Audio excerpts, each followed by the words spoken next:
Depende de las grabaciones los miércoles, él no puede estar. Sí. Sí. Bien, bien. Entonces vamos a empezar, hermanos. Gracias a Dios por el día de hoy. Y vamos a empezar la clase. Somos 1, 2, 3, 4, 5, 6, 7, 8. Faltan 2. Yo creo que el hermano Francisco llega barriéndose y el hermano Jaime ya viene. Jaime.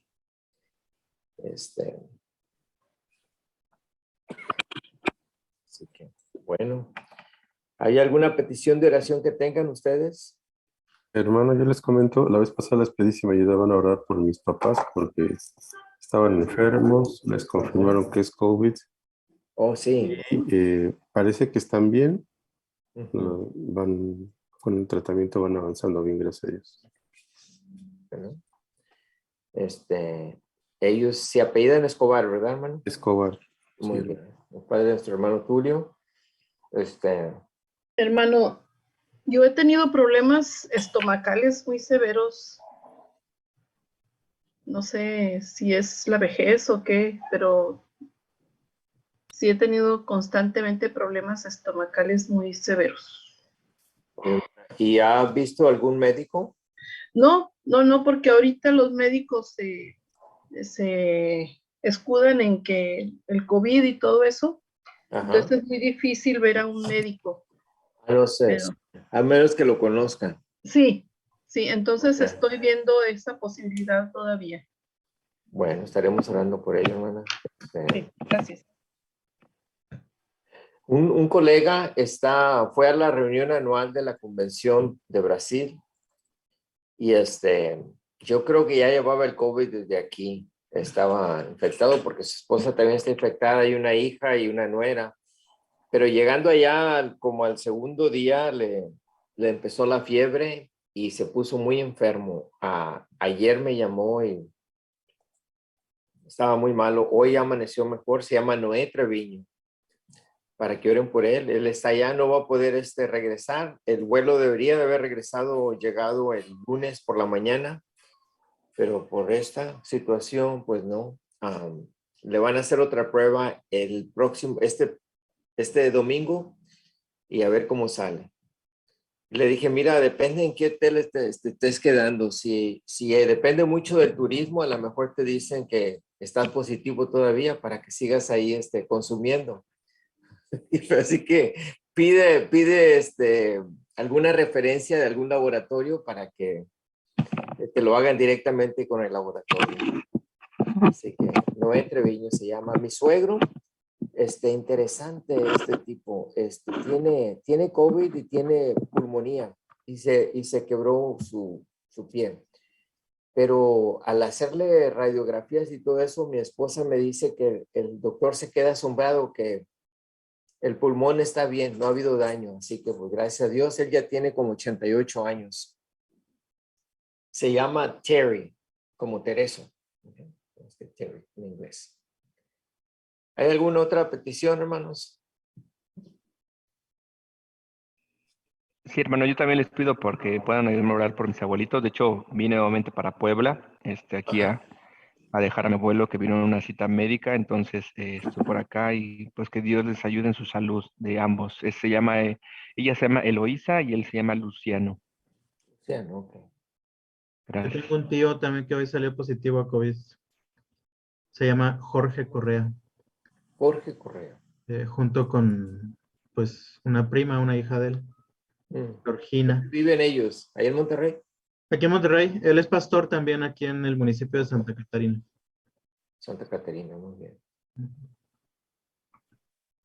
Santa Catarina es el poniente, ¿verdad? La ciudad, ¿verdad? Rumbo a Saltillo. Sí, es la salida a Saltillo, junto a García. García, sí, muy bien. Ok.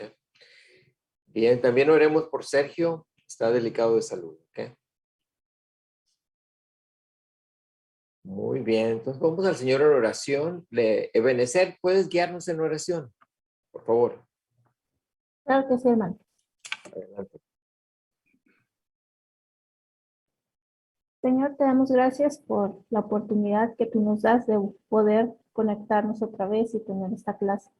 Te damos gracias, Señor, porque Por tu misericordia es que estamos reunidos y en estos momentos tú has escuchado, Señor, cada una de las peticiones de mis hermanos, por los abuelos, por los papás, por los suegros, por amigos, familiares que se encuentran enfermos, por nuestro hermano Noemí, por Sergio, nuestro compañero también, que Señor, tú obres en sus cuerpos, tú conoces en cada uno la situación que ellos tienen y que ellos están enfrentando y te pedimos que tú suplas cualquier necesidad que tengan en este momento, tanto médica, de medicina, económica. Tú sabes, Señor, cada una de sus necesidades y te ponemos en tus manos cada uno de ellos, sabiendo, Señor, que tú tienes misericordia de cada uno de ellos y que tú obrarás de acuerdo a tu voluntad en ellos. Gracias te damos, Señor, por todo lo que tú nos das también y te agradecemos este momento que tenemos nuestra clase. En nombre de Jesús, nuestro Señor, oramos. Amén. Amén. Gracias. Muchas gracias. Hermanos, les envié unos, ¿será esto? Les envié un PowerPoint y también otro documento. ¿Por qué no? Estoy tratando de abrir aquí uno. A ver, hermana, ¿me ayuda, por favor? He perdido dónde estoy aquí. Aquí estoy. Muy bien. Ok, sí. Ahora, share. ¿Dónde está el share? Share screen. Muy bien.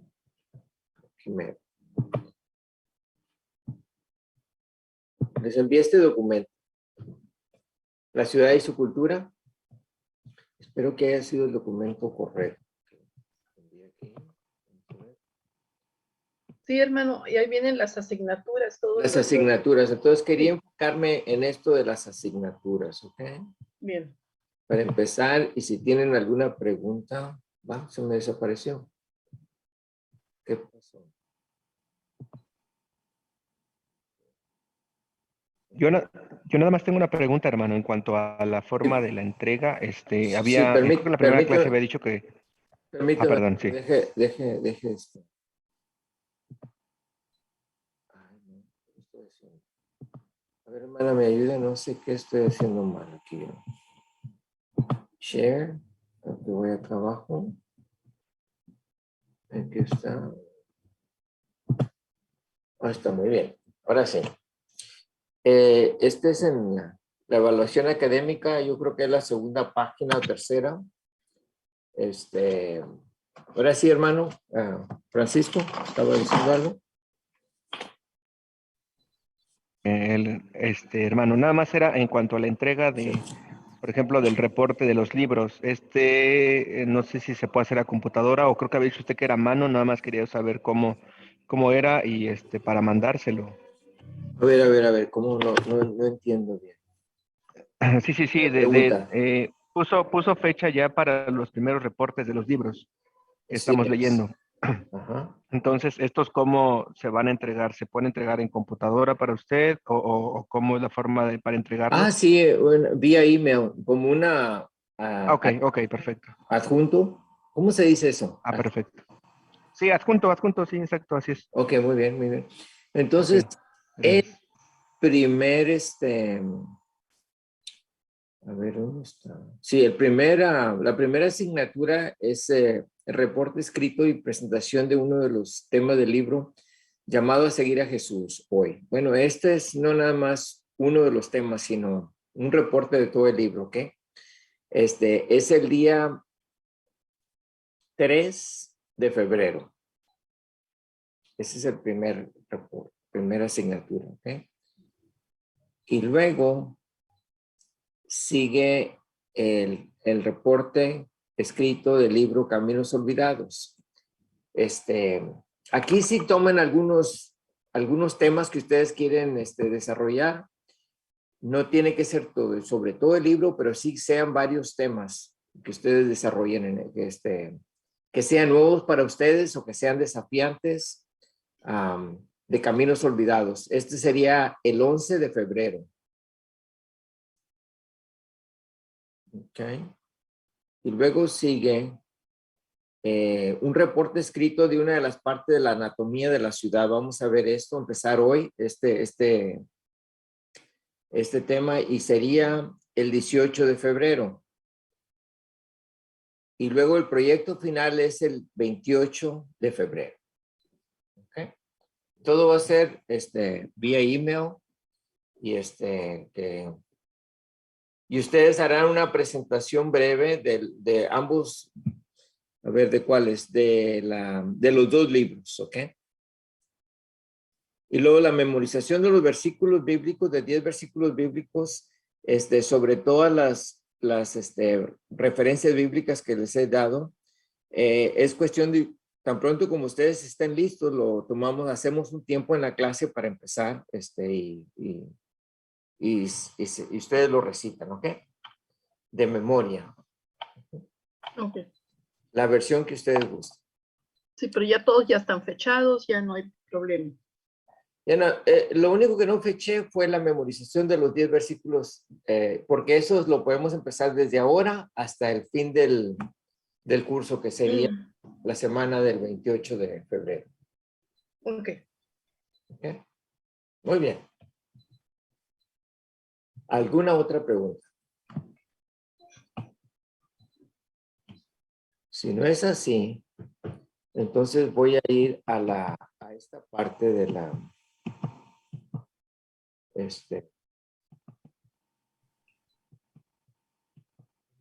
Bueno, esta parte no la voy a tocar, hermanos. ¿Okay? Aquí están, por ejemplo, la asignatura número 1. Aquí dar un poquito más de explicación, y va a ser su presentación de reporte en clase de 15 a 20 minutos.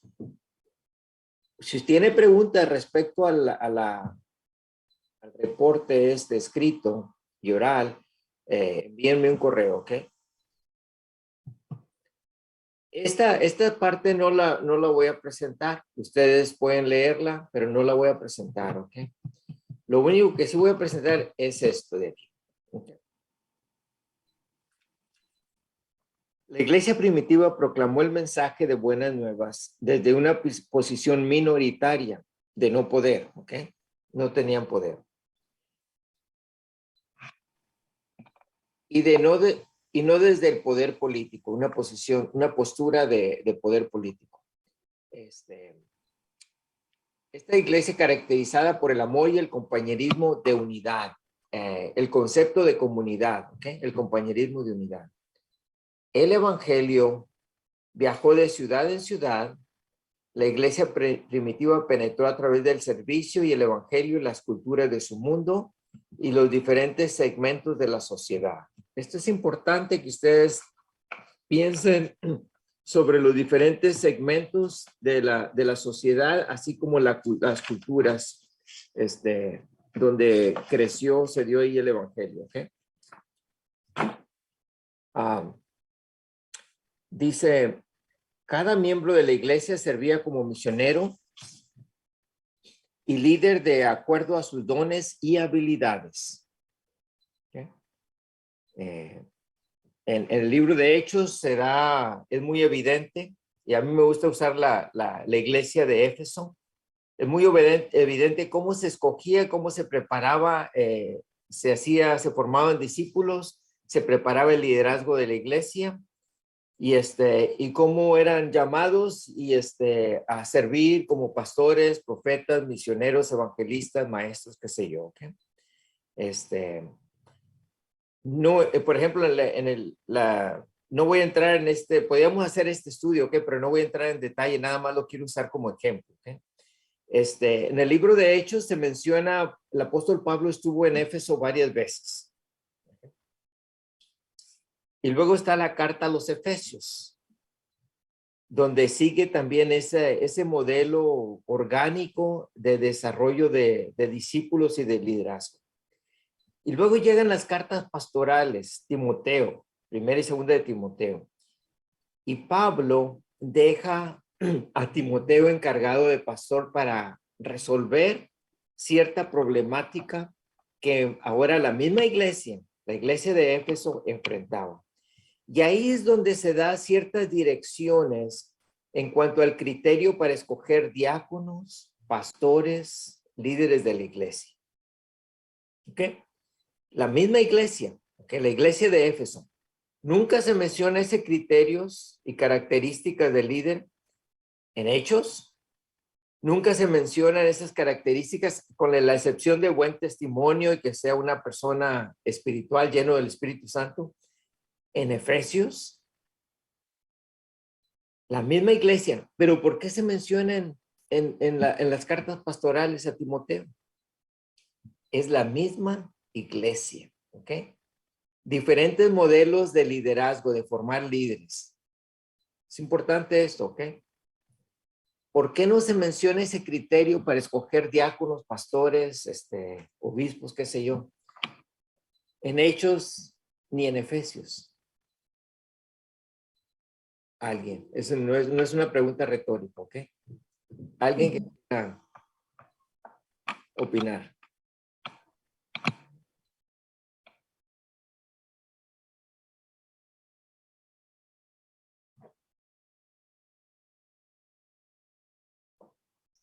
Yo creo que ya había pasado tiempo, hermano, y hay cambios en la sociedad, cambios incluso en las mismas personas que están allí,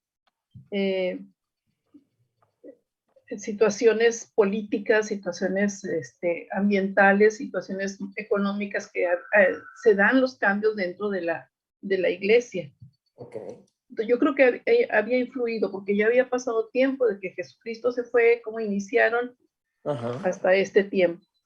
Claro. Y es la misma iglesia, ¿ok? Es la misma, sí. Es la misma iglesia. Pero siempre que vamos a un culto de ordenación, casi por lo regular se leen los pasajes de Timoteo y de Tito, de las pastorales. ¿Ok? El modelo de Hechos, porque estoy haciendo este énfasis por lo que aquí dice, ¿verdad? Lo que escribí aquí.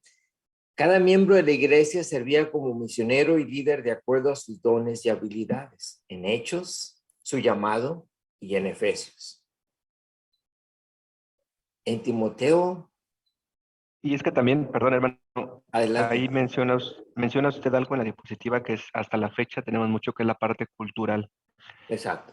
Tenemos una parte cultural, por ejemplo, en la parte de Latinoamérica, aunque hablamos un mismo idioma, pero tenemos culturas diferentes. Eso va muy pegado a la forma en la que la iglesia trabaja. Entonces, desde ahí, en lo que usted está marcando, en el tema cultural, es donde también pues viene todo este tipo pues lo que se marca, ¿no? Inclusive desde Hechos hasta los demás pasajes. Okay. Sí, es una variable bien importante, ¿ok? La cultura. Y quizás, como decía la hermana Noemí, la cultura había cambiado, definitivamente. Pero también hay esto, ¿ok? Era una iglesia nueva en Hechos. Era una iglesia sana en Efesios. Entonces había un modelo de formar líderes, basado en dones y habilidades, llamamiento. Para cuando llega la misma iglesia, a las epístolas pastorales, ahora hay un modelo, como quien dice, para remediar la problemática que los líderes ahora enfrentaban, o que la iglesia ahora enfrentaba. Ahora ver a una iglesia ya con problemas. Entonces, cuando pensamos en modelos ministeriales, Alguien tiene su micrófono abierto, hermano, y se oyen otras voces. Sí. ¿Podían apagarlo? Muy bien, gracias.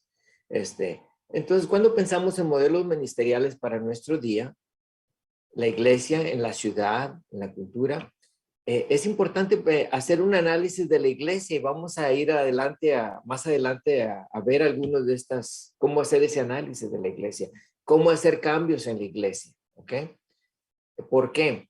Pues porque cuando la iglesia está sana y está creciendo, pues el modelo de Hechos y el modelo de Efesios está bien. Cuando la iglesia ya empieza a tener, viene a ser problemática.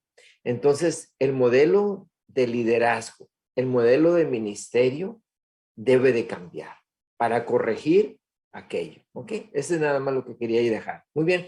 Adelante. En realidad, la iglesia primitiva no gozó de la tecnología que tenemos en el presente.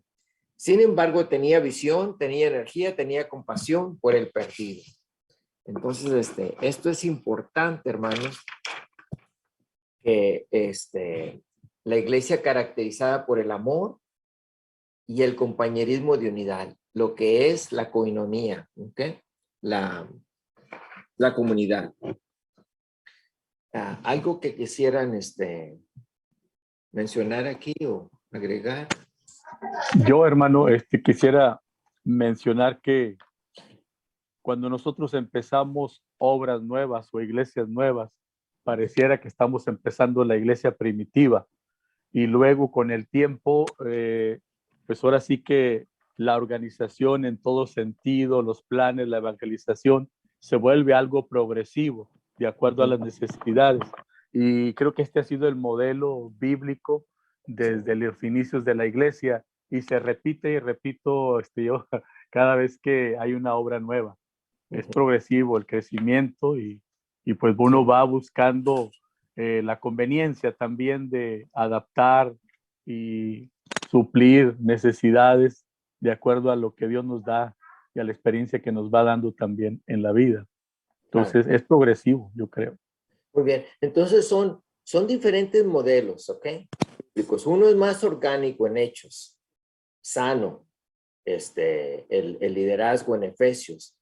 Y luego es modelo bíblico también, pero es de corrección, para corregir la problemática que la misma iglesia de Éfeso se enfrentaba en las cartas pastorales, en el libro de Tito, qué sé yo, ¿ok? Entonces, cuando dicen, este es un modelo bíblico, bueno, en la Biblia hay muchos modelos de ministerio, ¿ok? Pero es como dice el hermano Jaime, es progresivo, de acuerdo a la situación, a la variable de la cultura de la iglesia, ¿ok? Entonces, para tenerlo en mente. Pero lo que sí me gustaría que pusiéramos atención aquí es en esta característica de la iglesia primitiva, el amor y ese sentido de comunidad, el compañerismo de unidad. ¿Cómo explicamos el crecimiento? Pues, ¿qué diría yo? Asombroso de la iglesia primitiva. ¿Cómo lo explicamos? ¿Cómo se puede explicar? Porque el evangelio había penetrado las culturas del mundo, el evangelio había penetrado los diferentes segmentos socioeconómicos de la sociedad. ¿Cómo lo explicamos, hermanos? Ellos no tenían la tecnología que nosotros tenemos, no tenían Zoom, ¿ok? No tenían estos teléfonos inteligentes. Es más, ni tenían teléfonos, ¿ok? Ellos no tenían los medios de transporte que nosotros tenemos, los diferentes modos de transporte que tenemos y de comunicación. Ellos quizás no tenían el poder adquisitivo que iglesias en nuestro día tienen. Piensen en las diferentes iglesias de aquel entonces, ¿ok? Éfeso, Antioquía, Jerusalén, ¿ok? ¿Cómo explicamos ese crecimiento maravilloso de la iglesia primitiva? ¿Cómo lo explica usted, hermano? Yo pienso, hermano, que en lo personal, pienso que había una verdadera dependencia del poder del Espíritu Santo porque no tenían otros distractores, no tenían otros instrumentos más que lo que recientemente conocían, que era la presencia del Espíritu Santo. Okay. Muy bien. Hermano, se cortó, no sé si terminó usted de lo que Se está quedó feo. Se quedó, Frío. ok, muy bien. se quedó paralizado. Bueno, Pero vamos con yo quería comentar, hermano, digo, no sé si alguien le iba a dar la palabra. el hermano Oropesa te había levantado su mano, voy a dar Ok. ¿cómo se llama? Oportunidad Sí, de hermano, muchas gracias. comentario. Muchas gracias, hermano. Yo creo que también tiene que ver específicamente con el permitir que Dios controle las obras y la acción de la iglesia. A veces nosotros confiamos más en la tecnología que en Dios, o en la economía que en Dios. Entonces, tal vez ellos no tenían los recursos que tenemos nosotros, y nosotros sí tenemos los recursos de ellos. Nada más que lamentablemente a veces no usamos el recurso del Espíritu Santo, el recurso de la oración, de la dependencia, y ellos sí. Entonces yo creo que incluso hasta los recursos que tenemos hoy en día se han convertido en un tropiezo para poder depender de Dios. Entonces creo que tendríamos más capacidad que ellos. Creo que a lo mejor esto es lo que implica el Señor Jesús cuando decía que cosas mayores que estas harán ustedes, ¿no? Porque con lo que tenemos ahora, creo que podríamos ser mucho más, porque tenemos lo mismo que tenían ellos, más recursos, tecnología, bla, bla, bla, bla, bla. Entonces creo que sí podríamos ser mucho más, pero depende que nosotros también tengamos la disposición de humillarnos ante el Señor y permitir que Él actúe. Gracias. Gracias, hermano. Y quizás aquí necesitamos hacer un estudio para poder animarnos unos a otros. Estos son los recursos que Dios nos ha dado. Porque el crecimiento de la iglesia no dependió de la tecnología, no dependió de los recursos económicos, ¿ok? Dependió de la dependencia, como dice el hermano Francisco, de la iglesia, el Espíritu Santo. Sí, hermano Tulio, adelante. Yo voy a hacer una comparación un poco exagerada. ¿Por qué vamos a un restaurante en particular? Porque nos gusta lo que está ahí. Y en el caso de la iglesia de ese tiempo, yo diría porque ahí encontraban lo que no encontraban en otro lugar. Una verdadera coinonía, una verdadera manifestación del poder de Dios. Eran tiempos en donde el Espíritu se manifestaba de unas maneras que eran justo el inicio de la iglesia, y encontraban en esa comunidad algo diferente. Digo, no nos vamos a ir por las modas, ¿no? Porque siempre hay quien le gusta lo nuevo. Me refiero a, eran personas que estaban interesadas en una relación con Dios y ahí la encontraban. Tienen alguna necesidad espiritual y solo ahí la encontraban. Entonces, me parece, bueno, es un inicio explosivo, pero porque ahí encontraban lo que no había en ningún lugar. Y a veces eso es lo que nos falta en nuestras iglesias. Sí. Pensar en que una manifestación de Dios. Sí.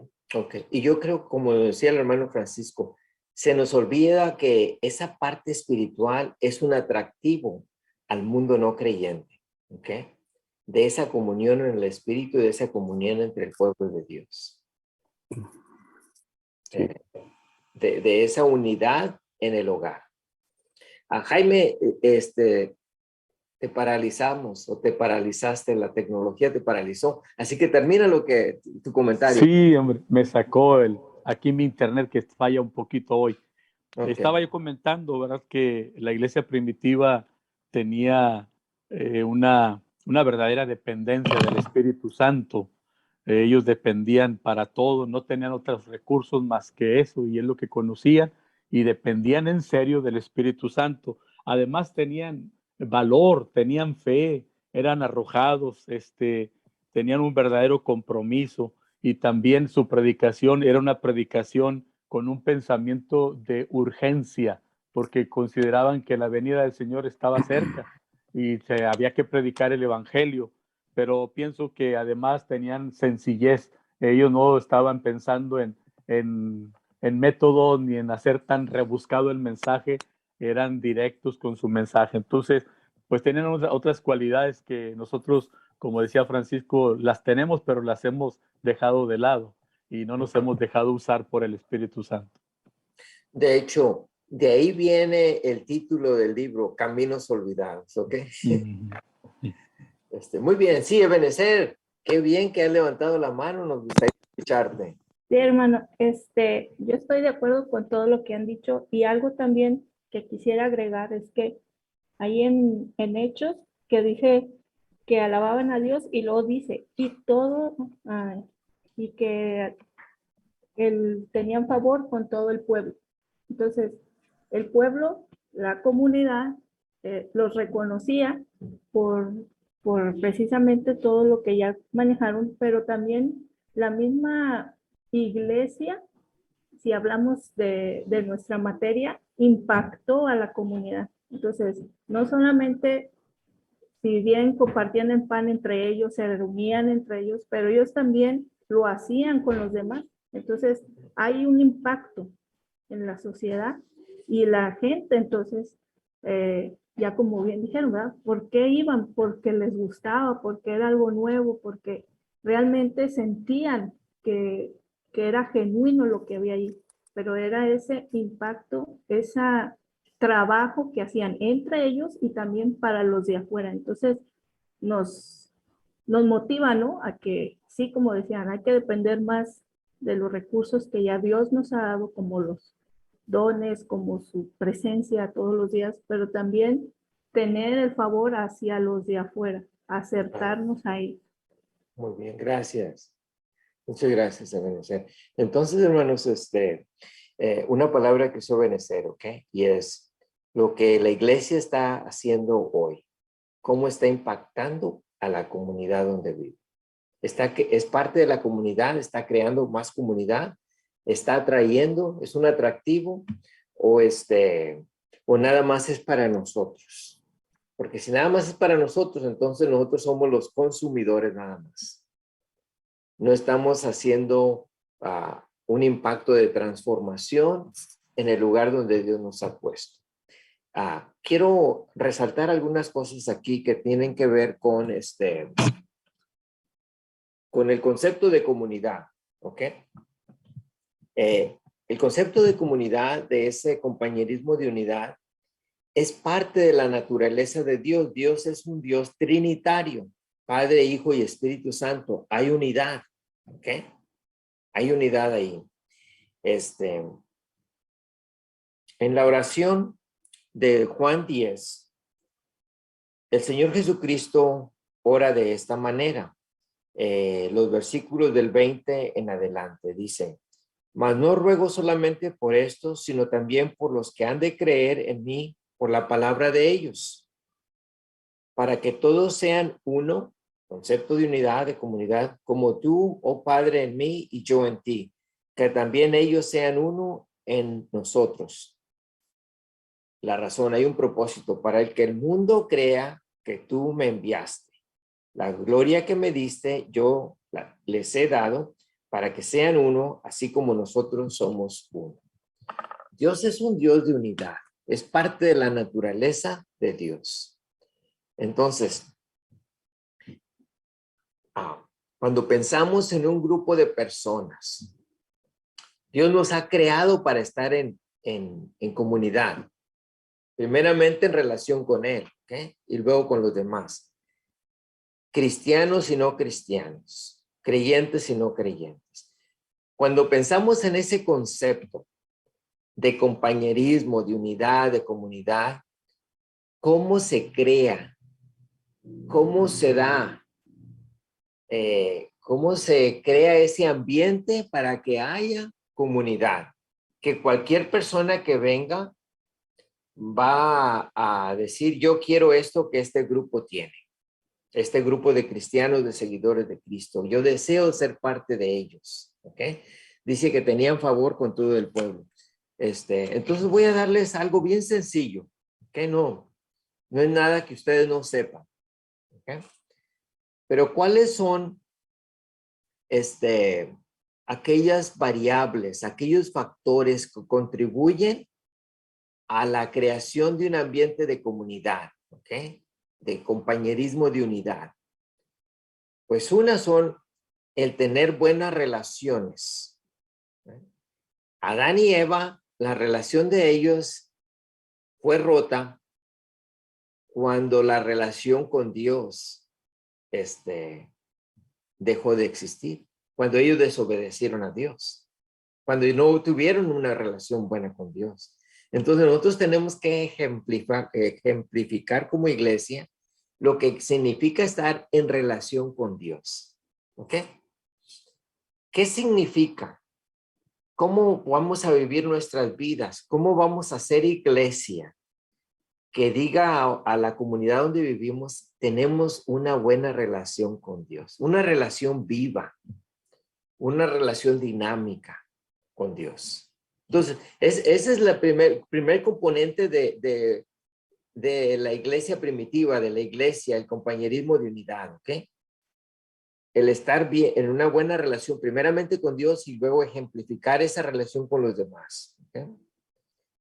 En segundo lugar es el estar presentes, ¿ok? No podemos estar en comunidad sin el estar presentes. Esto es importantísimo, especialmente en nuestro mundo de COVID, en nuestro mundo de que pues todo ya es electrónico. El concepto de encarnación, el estar presentes. ¿Okay? Vivimos en un mundo de tecnología donde ¿cómo se llaman? Había un grupo de música, se me olvidó ahora, australiano o de Noruega o de por allá, no sé de qué lugar, que ahora ya están en los años 70s, 80s, los miembros de este grupo, y están haciendo conciertos, pero son conciertos, ¿cómo les dicen? La tecnología donde aparece el cuerpo y tocan la música, ¿verdad? Aparece holograms. ¿Cuál es la palabra en castellano? Holograma. Holograma. ¿Estoy bien, expresándolo bien, hermanos? Corríjame. Sí. Bueno, okay, muy bien, ¿ok? Entonces, en un mundo donde estamos presentes, entre comillas, a través de la tecnología en forma de holograma, pues no se crea comunidad. Quizás vaya a disfrutar de la música, quizás vaya a estimular ciertas memorias en nuestra mente, en nuestras vidas de lo que vivimos en un concierto en aquel entonces, pero no se crea comunidad de esa manera. Entonces, para que la iglesia esté en comunidad, en un compañerismo de unidad, tiene que estar presente uno en la vida de otro. Tiene que gozar con los que se gozan, sufrir con los que sufren, estando presentes, ¿ok? De la misma manera, en la comunidad donde Dios nos ha puesto, tenemos que estar presentes ahí, ¿ok? En aquello que nos gusta, así como en aquello que no es tan agradable. Pero es importante que nosotros como iglesia estemos presentes en la comunidad donde Dios nos ha puesto, geográficamente, culturalmente. Preguntas, comentarios aquí. Ok. Es que estar presente en la actualidad, hermano, es usar los medios, ¿no? Antes, pues para ver al pastor a lo mejor teníamos que esperar al miércoles o al domingo, y ahora si somos inteligentes podemos usar los medios para que la gente esté en contacto con nosotros. Sustituimos algunas cosas con la tecnología, pero el contacto humano se vuelve, o sea, es la encarnación como tal, no podemos hacerla de lado. Digamos, la tecnología nos ayuda, pero siempre esa necesidad del hombre de estar en contacto con otros, pues no la vamos a poder eliminar. Y es ahí donde entra justamente la iglesia, ¿no? El llegar a un lugar donde me aprecian, donde me entienden, donde me siento amado, donde conozco del Señor. Es eso que yo mencionaba hace rato, encontrar esas cosas que solamente en esa comunidad voy a encontrar. Y en parte el impacto pues se da en muchas áreas, ¿no? Al final termina esto siendo el cuerpo de Cristo. Así es. Así es.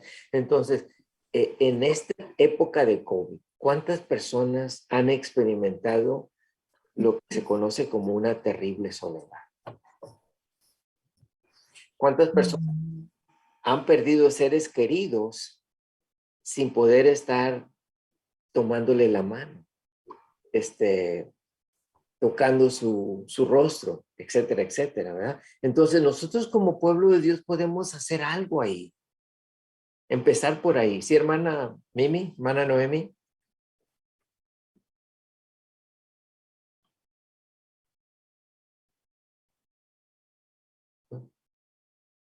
Está apagado su micrófono, hermano. Sí. Su micrófono, hermana. Se fue, creo. Ok. Ahorita también, como usted decía, como iglesia, estar presente, pero también con la comunidad. No, sí, entre nosotros es importante porque nos apoyamos unos a otros y como dice el hermano Tulio, Me no, sacó la computadora, me sacó del Zoom, discúlpenme. no, Problema. no pasa Estabas nada. hablando, Pati, disculpa. Ahorita nada más termino. Pero también como comunidad, como iglesia, ¿qué ofrecemos a los que nos rodean a nosotros?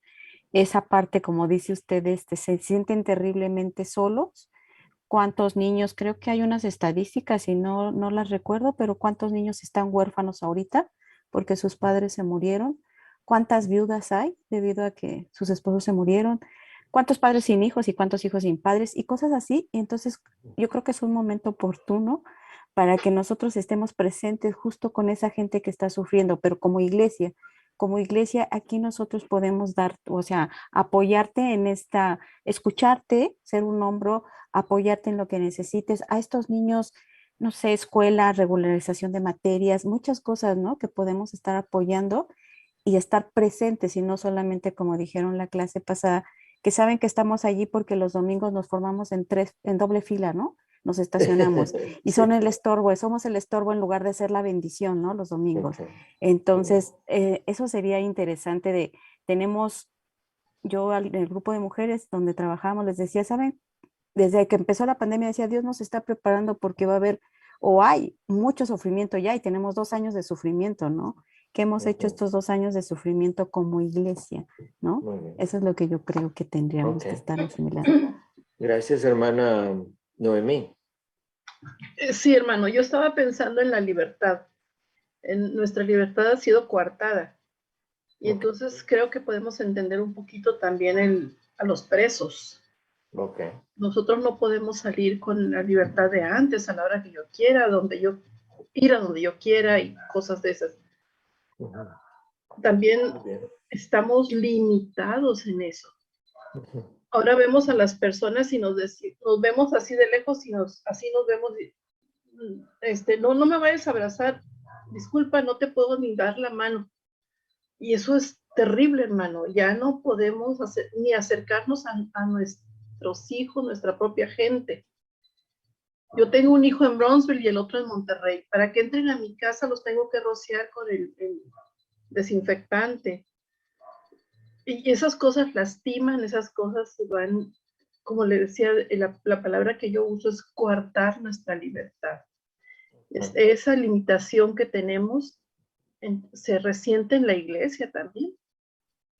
Sí. Ya no es el mismo gozo de congregarnos, porque si vamos, aunque vayamos 10, 20 de una congregación de 100, pues es nada más vernos de lejos y hacernos así, ¿verdad? Y entonces, y sonreír. Ujú. Pero ya ni la sonrisa se ve, hermano, pues siempre andamos con la Bueno, máscara. pero si hay la tapabocas o lo que le llaman, yo creo que se puede haber, aunque sea, quizá no carne a carne, pero cuando menos en la tela de la ropa se puede dar una palmada, un abrazo, algo, ¿no? Sí, sí. Sí. O quizás sería Pero bueno, eso, a lo mejor, hermana, a lo mejor sería bueno permitir a las personas que traigan, aparte, al final del culto o parte del culto, sus mascotas, para que los ancianitos, los niños, aquellos que han quedado solos, jueguen con ellos, los toquen, qué sé yo no sé, ¿me entiendes? Pero sería bueno hacer algo así. pues no sé, hermano, porque parece que también, no sé en qué parte del mundo iban a sacrificar un montón de hámster porque les dio COVID. Hay algunos perros que les ha dado COVID. Sí. No, yo no Sí, sé. entonces, Ajá. digo, es una cosa que estamos totalmente limitados. Sí, claro, eso sí. Bien, entonces ese es el segundo. Primero, el de tener buena relación con Dios y luego demostrar esa relación, lo que significa estar en buena relación con Dios ante la comunidad donde nos vivimos, el estar presentes. El tercer factor aquí es el invertir en la comunidad. Decía el hermano Jaime, ¿verdad? Somos un cuerpo de Cristo y cada miembro del cuerpo tiene una función. Entonces, estimularnos a buenas obras, estimular a las funciones que Dios desea que hagamos, contribuyendo con lo que tenemos, ¿ok? Dios no nos pide aquello que no tenemos, Dios nada más nos pide lo que Él nos ha dado.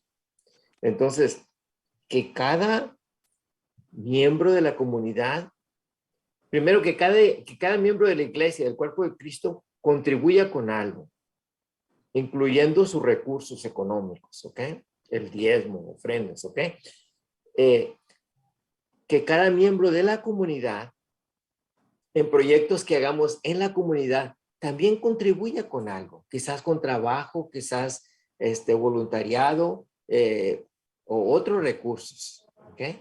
Porque cuando ven, la comunidad nos ve que trabajamos con ellos, se va a abrir más al evangelio, ¿ok? Y el último factor aquí es que la comunidad sepa que aquellos que todavía no son parte del pueblo de Dios son bienvenidos. Decidan seguir a Cristo o no decidan seguir a Cristo, son bienvenidos en nuestra iglesia, en nuestro compañerismo. ¿Tiene sentido, hermanos?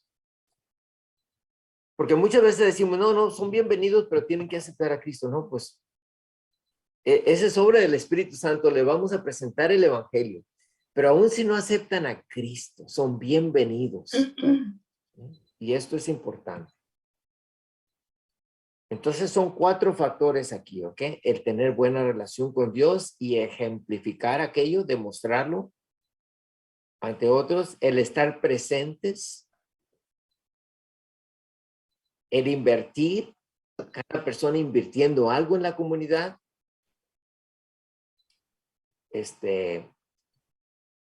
el recibir a otros, el dar la bienvenida a otros, el invitar a la mesa a aquellos que todavía no son pueblo de Dios, ¿ok? El Señor lo hizo aun cuando Él era el invitado. Le dio la bienvenida a aquellos que quizás no se sentían invitados a aquel lugar. ¿Alguna pregunta que tengan aquí, hermanos? Más que pregunta, hermano, yo creo que ¿Cómo creamos comunidad? Estas son maneras de crear comunidad. Sí, hermano, tú. hay un punto que a mí siempre me viene a la mente cuando hablamos de esto, de que se sientan bienvenidos. No sé cómo sea en otras iglesias, pero yo creo que debemos de tener mucho cuidado en lo que decimos desde el púlpito en los mensajes. Oh, sí. Porque algunas veces decimos, y voy a imitar alguna frase, ¿no? Que si los de la iglesia católica son esto o no son esto, o que se van a ir al infierno, o que los agnósticos. Entonces, yo me imagino que una persona que a lo mejor llega por primera vez y que deseamos que se sienta bienvenida, escucha esas palabras que suenan a crítica y a lo mejor ya no va a regresar. Entonces yo creo que sí lo he escuchado en más de una iglesia, ¿no? Hace referencia no solo al catolicismo, sino casi a cualquier grupo, ¿no? Que no sea cristiano o similar a los nuestros. Entonces yo creo que debemos de tener mucho cuidado porque a veces el sermón se vuelve una crítica que desata pues sentimientos incorrectos. Por eso dicen que a veces una verdad arrojada a la cara pues puede ser como una pedrada. Entonces sí hay que tener mucho cuidado con lo que se dice. Ahora quiero que nos enfoquemos en lo que es la estructura y la cultura en la ciudad. ¿Okay? Tengo algunos ejemplos que quizás voy a hacer referencia. Ustedes, por eso les envié la presentación PowerPoint. Teotihuacán como un ejemplo. Y quisiera ver aquí aquí viene, ¿sí? Las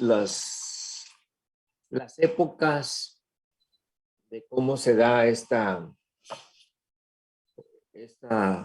ciudad. ¿Okay? Son las diferentes fases ahí. Primero son 30,000 habitantes. En la siguiente fase vienen a ser 60,000 habitantes. Y es cuando se construye la pirámide del Sol y de la Luna.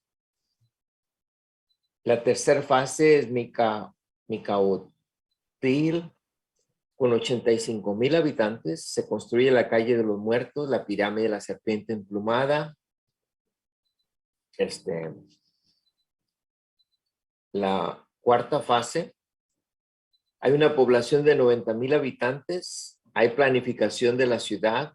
Ustedes han estado ahí, ustedes ven por dónde entraba, por dónde entraba el agua, por dónde se desaguaba aquel lugar, salía la ciudad, el agua, perdón. El complejo arquitectónico, las habitaciones donde vivían, dice más significativo y de mayores dimensiones de Mesoamérica. La siguiente fase, Xolalpan, es cuando Teotihuacán alcanza su apogeo, prestigio y poder, una población de 125,000 habitantes con 2,000 conjuntos habitacionales. Y luego viene la fase final, Metepec. Dice, el esplendor de Teotihuacán llega a su fin, revueltas internas, templos y residencias de la élite. Del centro cívico ceremonial fueron quemadas. Hay como una revuelta, surgimiento de otras ciudades y sin embargo hasta la conquista española Teotihuacán siguió siendo una ciudad importante. ¿Okay? Esto es algo que ustedes ahí en Ciudad de México gozan de poder ir y ver estas ruinas arquitectónicas. Aquí hay varios mapas. El desarrollo de Teotihuacán. Una ubicación estratégica, acceso a recursos naturales de la región, dimensiones geográficas, hubo gran población, hubo variedad, calidad de artefactos y diferentes manifestaciones culturales.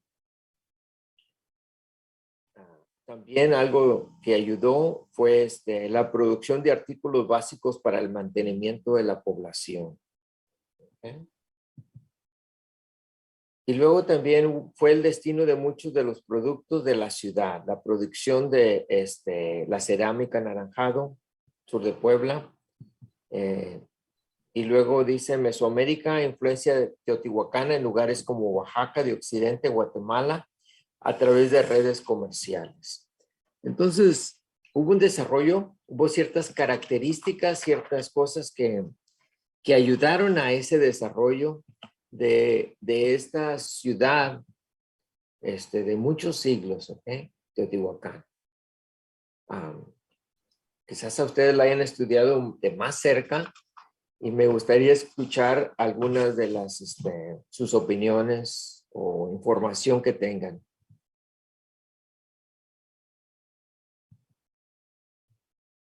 Okay.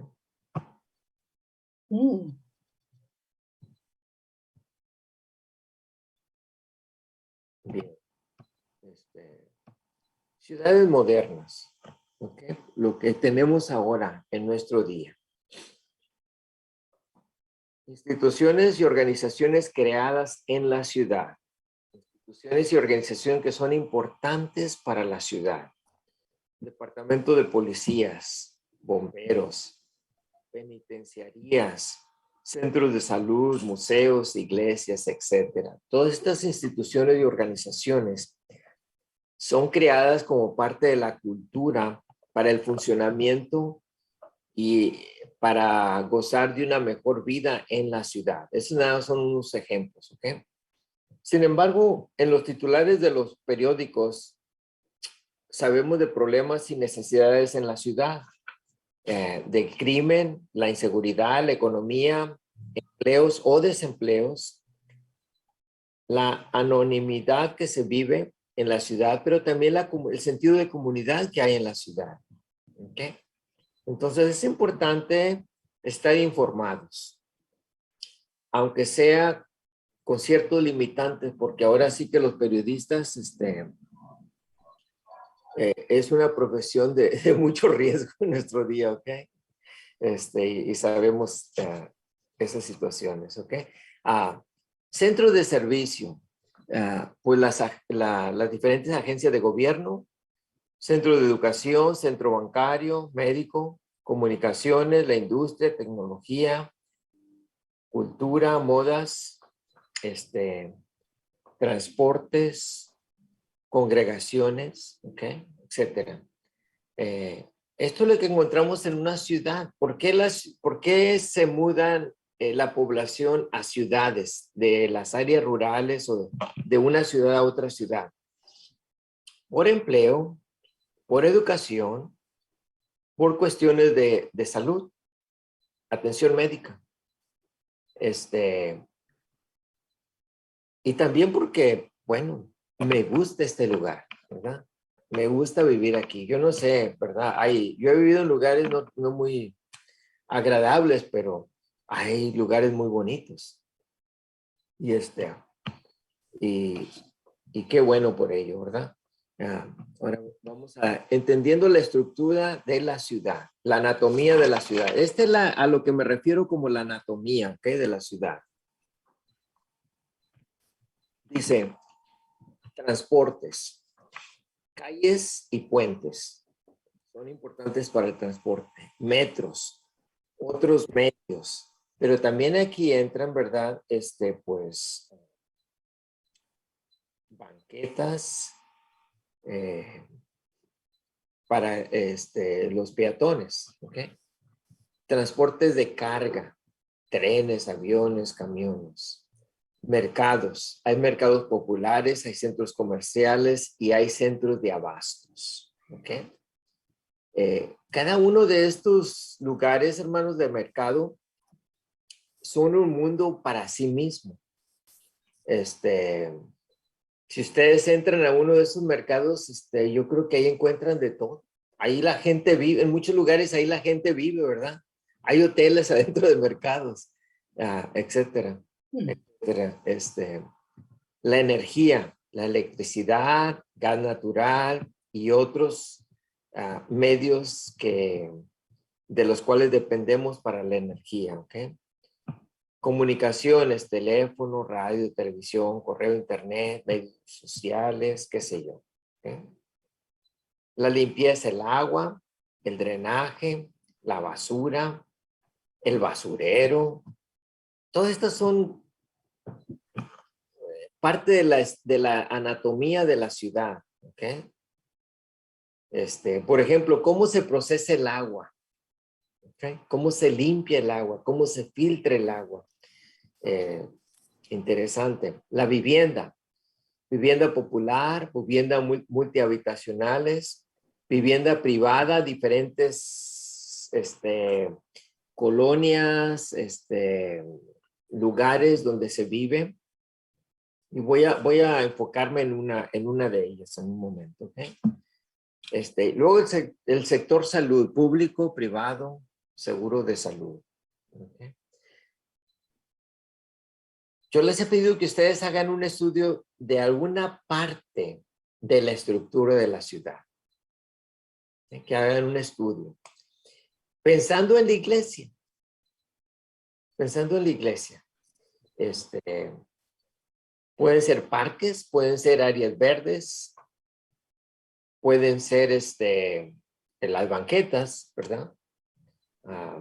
La limpieza, puede ser agua, pueden ser mercados. ¿Okay? Los mercados, hay unos mercados que son como que se mudan, ¿verdad? Dependiendo ¿cómo se llama? Del día de la semana. Están, no sé cómo le digan, sobre ruedas. Sobre ruedas. Sobre ruedas, muy bien. Sí, mercados rodantes, sí. Ok, sí. Entonces, es interesantísimo ver, ¿verdad? El dinero que se mueve ahí, los productos que se mueven y quiénes controlan aquello. ¿Okay? Entonces, como iglesia, ¿qué podemos hacer? ¿Qué podemos hacer para traer buenas nuevas a ellos, verdad? Ahora, yo quisiera que pensáramos en algo que yo conocí, pues, en Ciudad de México, yo creo que en muchos otros lugares, ¿ok?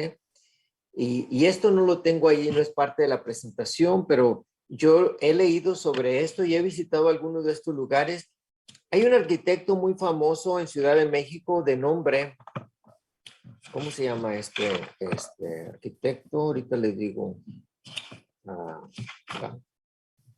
Castillo, de apellido Castillo. ¿No? Bueno, ahorita encuentro su nombre. José Castillo. Es un arquitecto y se llama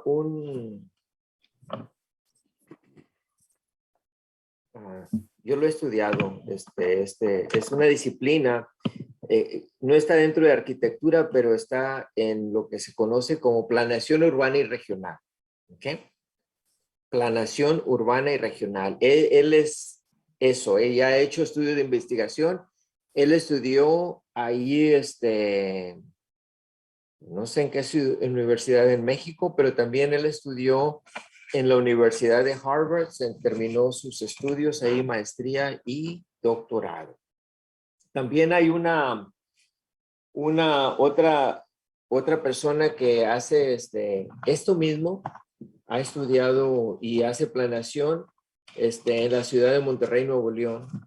Y mañana les doy información de ella, ¿verdad? Pero esta persona, una vez más, se llama, ¿cómo le dije que se llamaba? José Castillo. José. Ujú. José Castillo. El concepto es ¿ok? No desde la perspectiva arquitectónica, ¿ok? Sino desde la perspectiva social. El concepto de la vecindad.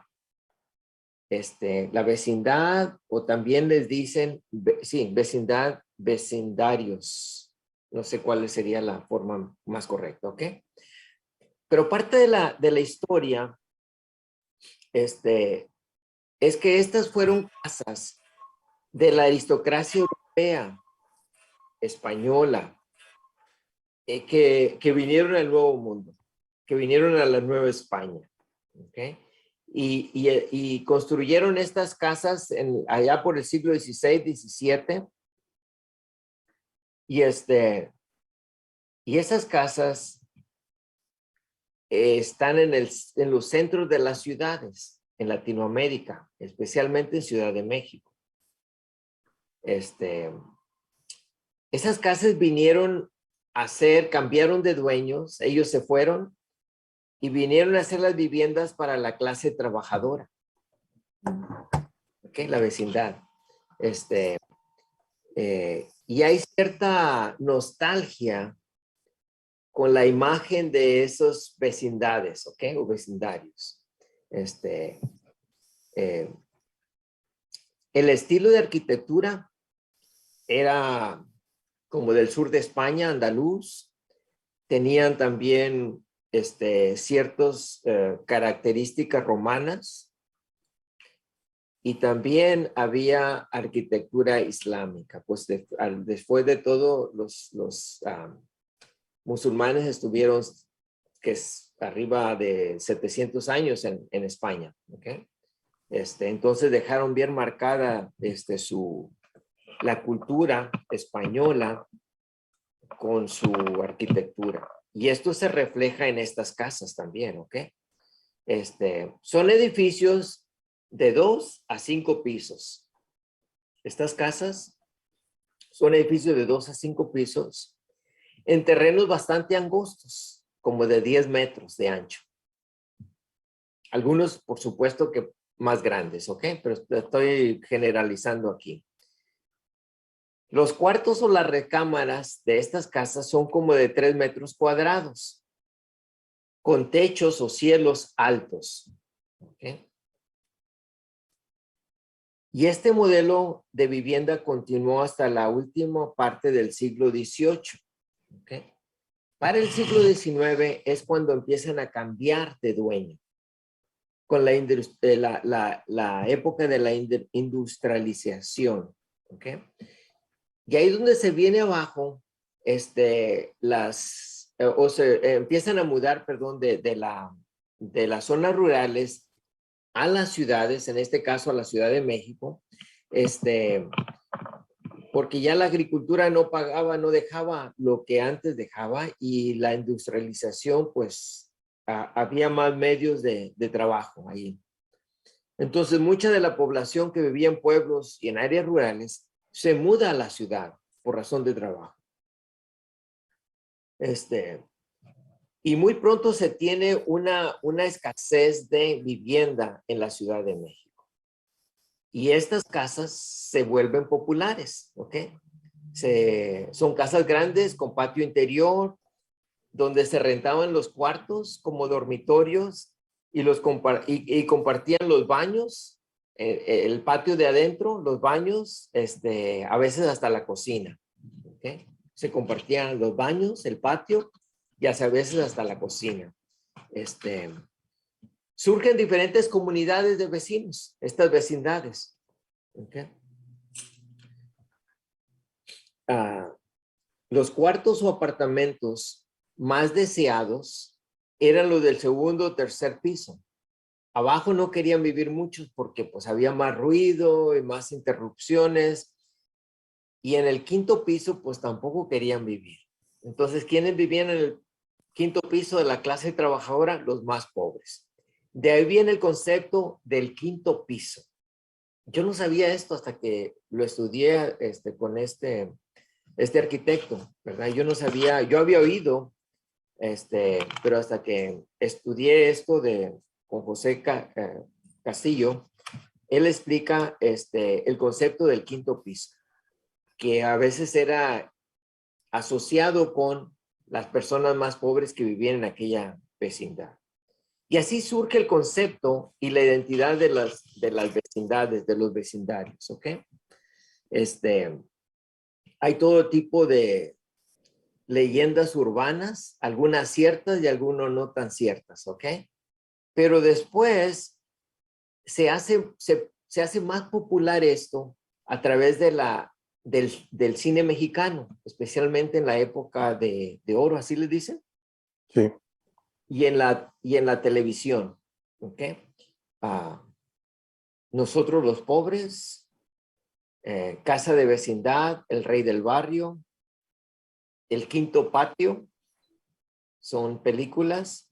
Y luego de la programa de televisión, lo que todo Latinoamérica, no importa dónde vaya yo. Yo les digo que soy de ascendencia mexicana, así como decirles, ¿qué canción piensan ustedes cuando piensan en México? Pues yo pienso en Cielito Lindo, ¿ok? Pero ellos me dicen en Argentina, en Chile, en Perú, donde quiera, ¿ok? El Chavo. El Chavo del Ocho. El Chavo del Ocho. Interesante, cómo se creó una imagen urbana a través de la vivienda donde vivía la clase trabajadora, que había sido la vivienda de la élite europea en un tiempo, la clase trabajadora en ciudades como la capital, Ciudad de México. ¿Ok? Entonces, se pensaba, ¿verdad? Y se piensa que esas vecindades eran comunidades que apoyaban a las personas que ahí vivían, a sus residentes. Son edificios históricos que están en decadencia, en necesidad de reparación, de reforma. Fueron construidos pues, desde 1940, por ahí, ¿no? La población en 1940 en Ciudad de México era 1.6 millones. En 10 años, 1950, fue de 3.4 millones. En la actualidad, ¿cuál es la población de la Ciudad de México? Yo no sé. Pero yo les digo esto aquí, ¿okay? Que debemos de estar orando por la Ciudad de México. ¿Por qué?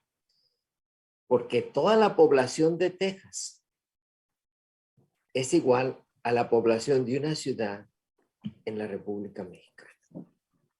Así que se imagina la densidad y todos los demás desafíos y problemática que ustedes enfrentan en aquella gran ciudad. Las cosas cambiaron, ¿verdad? Después del terremoto del 85. Pero como quiera, hay ciertas características que a mí me interesan y me atraen mucho. El pensar en el centro de la Ciudad de México, el casco de la Ciudad de México. Yo creo que lo mismo pasa en Monterrey, quizás también en Guadalajara, ¿ok? No sé en Puebla, no he visitado mucho, he estado ahí, pero no lo he visitado bastante, ¿ok? Pero hay ciertas características en Ciudad de México que no se dan en otros lugares en Latinoamérica, ¿ok? Una, el casco de la Ciudad de México no ha experimentado una gran renovación urbana, ¿ok? Rehabilitación, reformas, no. Lo que hacen en Estados Unidos y en muchos otros países, bueno, con excepción de Europa, ¿ok? Pero tumban y vuelven a construir. Pues gracias a Dios no ha pasado eso en Ciudad de México, ¿ok?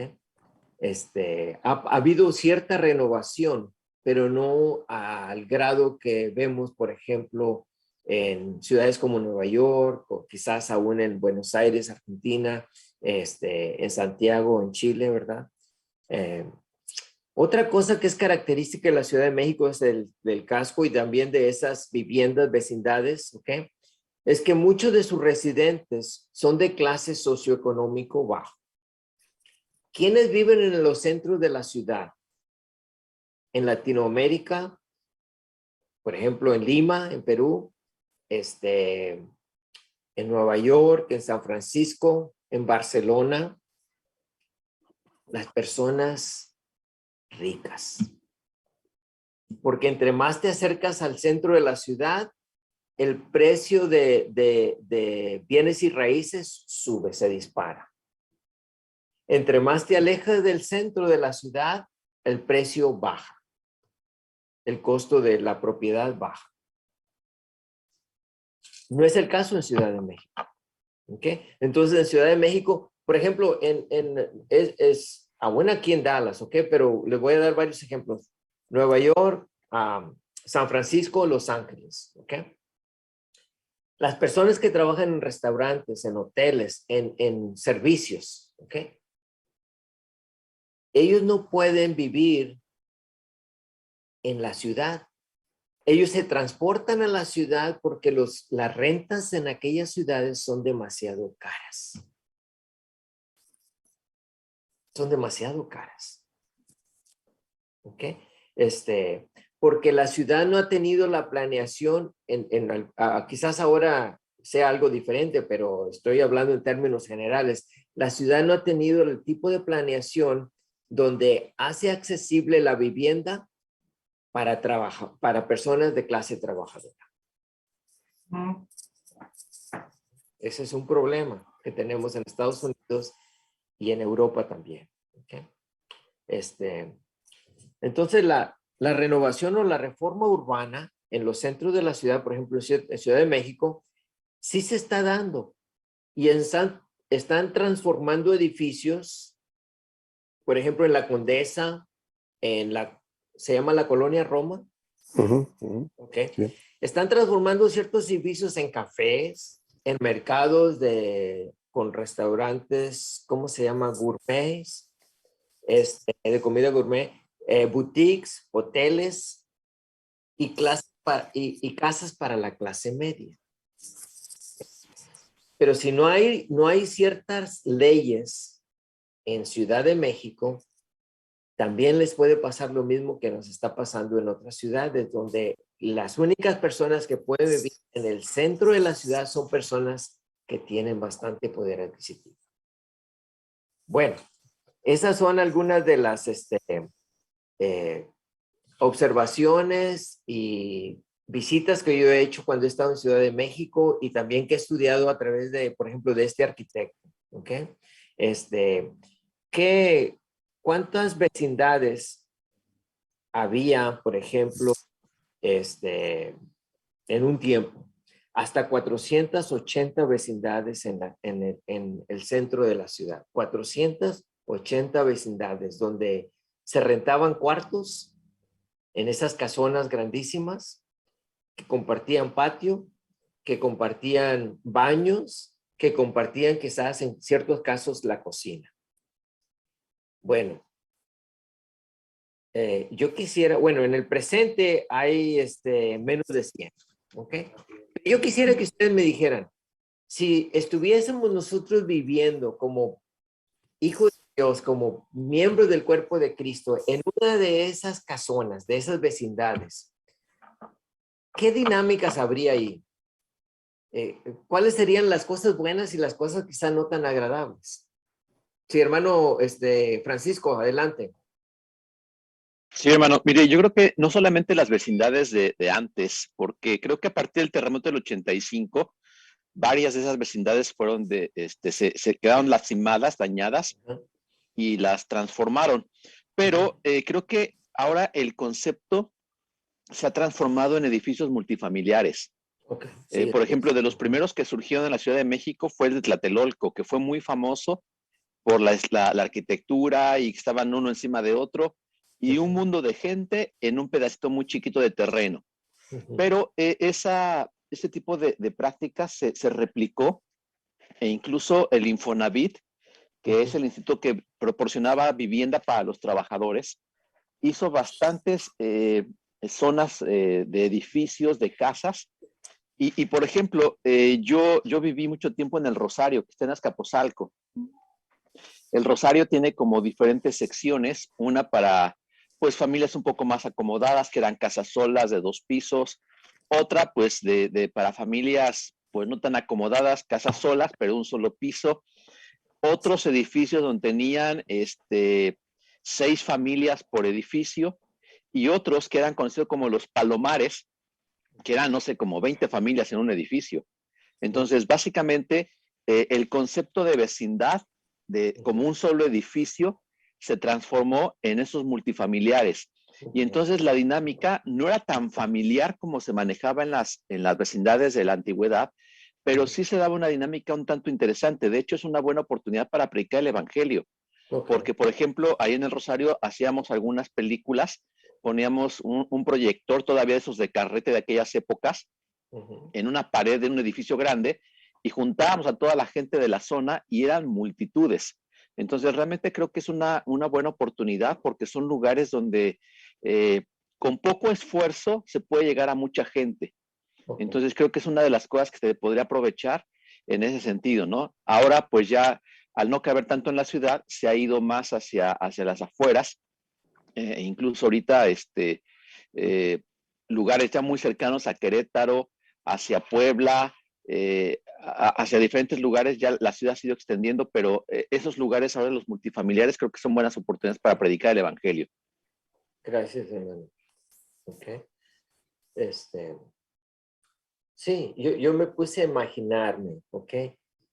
¿Cómo viviríamos si hubiéramos vivido o si vivimos en uno de esos multifamiliares o de esas vecindades? Yo creo que habría una dinámica diferente, ¿ok? Nos hemos aislado bastante. Hermana, Patricia. Ay, es que yo también viví en el Rosario, conoce Ok, mi hermano. ok. Ahí vivió mi mamá por muchos años y tiene razón mi hermano. Por lo menos los que vivimos en los edificios tienen 3 entradas algunos, otros 4 entradas.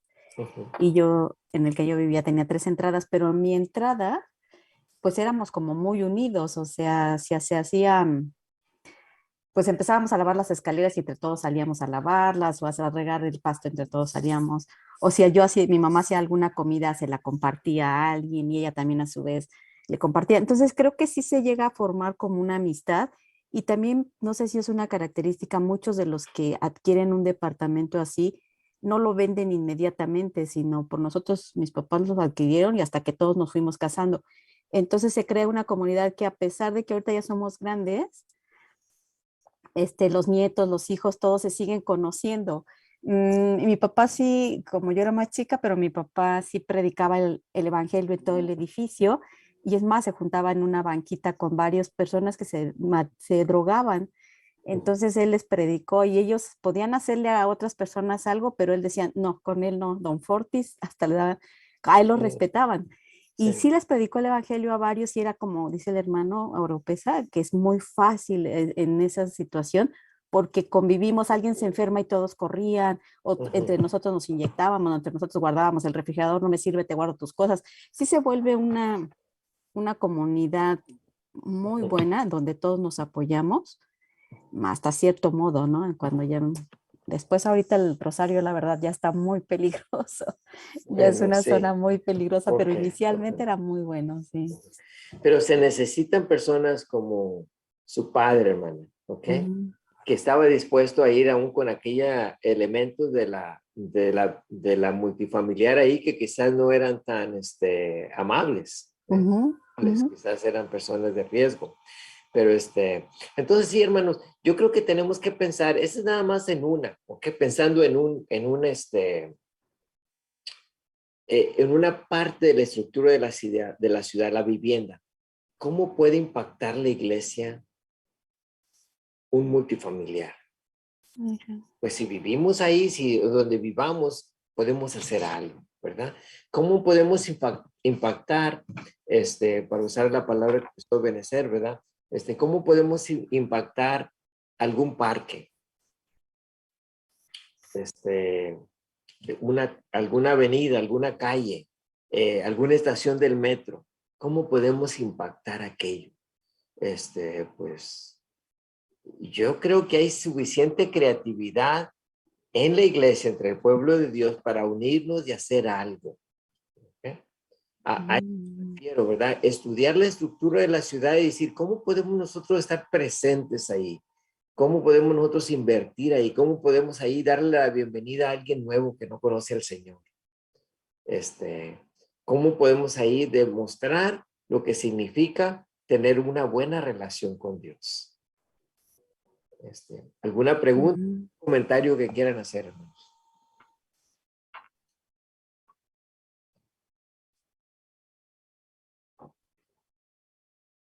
Hermano Valerio. Adelante. Creo que también es muy de destacar el don o la actividad o el atrevimiento de algunas personas para hacer este trabajo. El valor para hacerlo. La evangelización, como lo hacía el señor Fortis, a sentarse ahí con los drogadictos.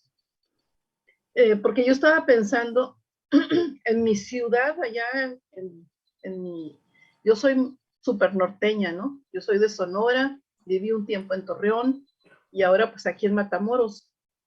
Nunca he vivido en un multifamiliar, nunca he vivido en un lugar así tan aglomerado, excepto cuando estuve en el seminario, pero pues todos éramos ahí una comunidad cristiana, ¿no? Pero sí había en mis tiempos de juventud allí en la iglesia en Ciudad Obregón, Sonora, la primera iglesia, enfrente tiene una placita, un parquecito. Y había un jovencito, que siempre andaba con su Biblia y evangelizando gente por todo el parque. Y ahorita es un pastor, es un señor maduro, que es un pastor y tiene su iglesia atiborrada de gente, porque él sigue con eso, de que él es valiente y va y tiene conexiones con el municipio, tiene conexiones con varias partes del gobierno y de muchas partes, que él va con mucho valor y se enfrenta y exige sus derechos y habla del evangelio por todas partes. Pero sí, yo creo que sí depende de la ciudad. Usted pone como ejemplo la Ciudad de México, y yo pienso en esas ciudades amplias, norteñas, que no tienen ese sentido de multifamiliar, que son tan escasos allí. Aquí en Matamoros solamente hay un hotel que tiene 4 pisos. Es el edificio alto. y párale de contar, ¿no? Sí. Gracias, hermana. Sí, yo creo que en el concepto de convivir con la comunidad, Hay aquellos que van a ser valientes y van a presentar el evangelio a personas que quizás sean de mal vivir, pero yo creo que en el concepto de convivir con la comunidad se va a también dar más orgánico, más natural aquello, ¿verdad? El compartir un testimonio. Hermano Francisco y luego Jaime. Hermano Francisco. Yo creo que dejó su mano. Perdón, es que olvidé bajar la mano, discúlpeme. No, que hermano Jaime, entonces. Sí, hermano, quería comentar que yo vivo ahora, por la gracia de Dios, en la ciudad más antigua del país, que es Veracruz, y también a una cuadra de donde está el templo de la primera iglesia bautista que pastoreo, está el barrio más antiguo también del país, que se llama el barrio de La Huaca. No sé por qué se llama La Huaca, pero es un barrio con mucha fama, que tuvo una fama de mucho peligro, de mucho vandalismo, de mucha drogadicción, alcohol, etcétera. Cuando yo llegué a esta iglesia hace 14 años y medio, descubrí que no teníamos ninguna persona de este barrio, que es bastante grande y peligroso. Todavía es peligroso, pero ya podemos entrar. Entonces, yo me puse a orar y puse también a hablar con los hermanos de la iglesia acerca de la necesidad que teníamos de predicar el evangelio a esa gente. Y la verdad es que yo me sorprendí porque empezamos a tener algún acercamiento con los médicos de la iglesia, con hermanos arrojados que empezaron a ir a predicar juntamente conmigo. Hicimos algunos eventos, cerramos calles allí, nos permitieron hacer varias cosas, pero tenemos ahora, gracias a Dios, un promedio como de unas 35, 40 personas entre chicos y grandes que son de ese barrio, que se han ido ganando en estos últimos 6 o 7 años, cuando empezamos el proyecto de acercarnos. Ahora, hermanos, ellos nos respetan, ahora nos abren las puertas, ahora podemos introducirnos al barrio que tiene un montón de laberintos internos donde los malvivientes se escondían de la policía y solamente por helicóptero podían medio ver dónde andaban corriendo los delincuentes. Ahora nos reconocen y una cosa muy importante es que roban mucho por aquí cerca, pero a nuestra iglesia nunca nos han robado. Y cuando yo he preguntado en el barrio por qué aquí no llegan, ellos consideran este lugar parte de su barrio, aunque no hay mucha conexión. Y dicen la iglesia del barrio, aunque no sean todos de acá. Pero lo que quería resaltar es la convivencia que hemos logrado con ellos. En diciembre hacemos festivales navideños y vienen como unas 100 personas de allí. Tenemos 4 células infantiles, como promedio de 50 niños que se atienden. Ahorita está parado por la pandemia, pero se estuvieron atendiendo por 2 años. La iglesia les ofrece un desayuno, les lleva la palabra. La verdad, hermano, que eso que usted está comentando de tenemos que hacer presencia e impactar a la comunidad, hay que hacerlo. Ayer justamente los hermanos que tienen el Ministerio de Despensas fueron ahí a repartir unas 8 o 10 despensas y eso también es una forma de acercarnos a ellos, porque son gente de escasos recursos, gente pobre, pero Dios está abriendo puertas allí y la verdad es que sí hemos logrado cierto impacto. Queremos seguir adelante con ello y yo animo a los demás porque sí hay que tener valor y arrojarse. Tenía yo un grupo hace unos días antes de la pandemia, un grupo de 7 jóvenes, entre señores y muchachos, exdrogadictos que me buscaban para consejo. Entonces abrí una clase con ellos los viernes y llegaban y ahí les estaba yo ministrando. Ya 3 de ellos se han hecho miembros de la iglesia y la verdad que es una dinámica muy bonita y hay que aprovecharlo. Yo lo comparto porque es una bendición. Claro. Ahora, hermanos, hay quienes tienen el don de evangelismo, ¿ok? Pero en la iglesia primitiva no todos tenían el don de evangelismo. Pero también está aquí lo que dice la palabra de Dios, que nunca vuelve vacía. Nosotros compartimos un vaso de agua en el nombre de Jesús, compartimos un pensamiento en el nombre de Jesús y oramos por alguien, para que el Señor le bendiga, que el Señor sane, que el Señor obre, que el Señor transforme. Vamos a tener impacto en la comunidad, hermanos, porque no somos nosotros, es el poder de Dios. Cristo en vosotros, la esperanza de gloria. Amén. Amén. Entonces, lo que pretendemos aquí hacer es cómo volver a reconectar con esa comunidad que en un tiempo era parte, la iglesia de aquel lugar. ¿Cómo podemos, a lo mejor es no que la iglesia se apartó, sino que quizás la población cambió? ¿Cómo alcanzar a esos nuevos segmentos de la población que han llegado a nuestro alrededor?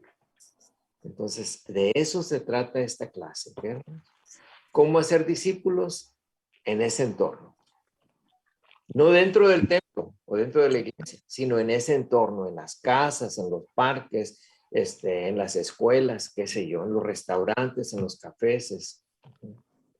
Así que, qué bonito sería si pudiéramos ir todos a visitar, por ejemplo, lo que nos decía la hermana Patricia, lo que nos decía la hermana Noemí allá en Sonora, lo que nos dice el hermano Jaime en Veracruz. Qué interesante sería para nosotros sí ver ahí lo que Dios está haciendo, ¿okay?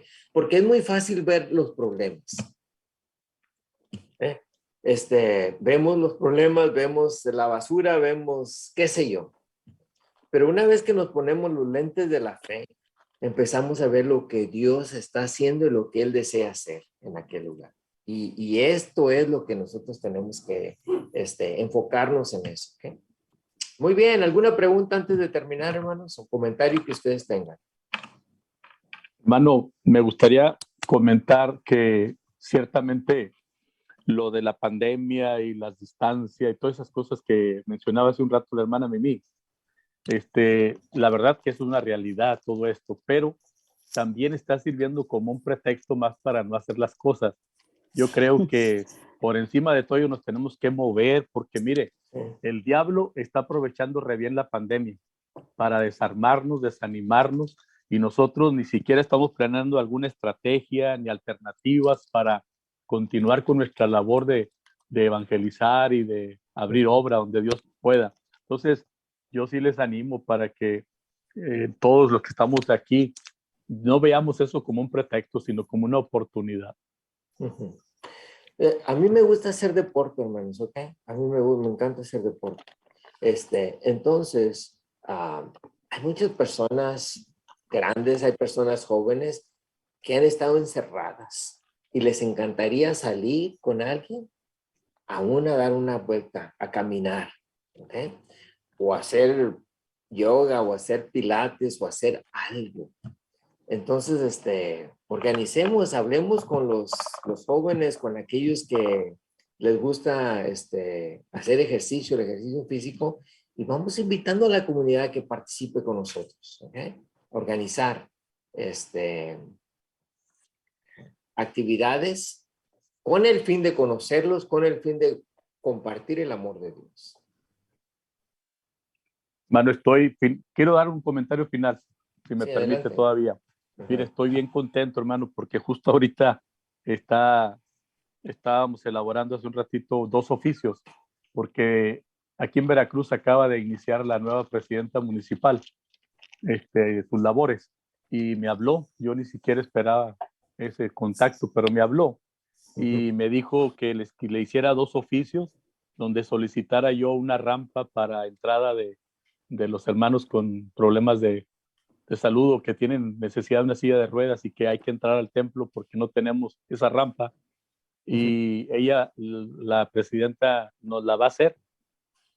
También me pidió que le mandara otro oficio porque nosotros frente al templo no tenemos estacionamiento. Entonces nos pidió para darnos los espacios que necesitemos. Y yo no sé ni cómo, ni por qué, ni cómo Dios se ha movido en esto, pero ellos nos conocen porque estamos trabajando aquí cerca. Estamos por entrar a un proyecto con ellos de cuidar unos parques para hermosearlos y de esa manera hacer presencia ahí. Entonces, me siento muy contento, se los comparto porque ni hemos buscado esto, pero el Señor ha abierto puertas, porque el testimonio de nuestra iglesia ha llegado hasta ahí. Y hermano, es importante que usted escriba esto a través de los medios sociales, porque quizás alguien en Ciudad de México, en Monterrey, en algún otro lugar, diga, nosotros también podemos hacer eso. Claro. Okay. Así que, bueno, hermano, nos vemos mañana. Dios les bendiga mucho. Un fuerte Buenas noches.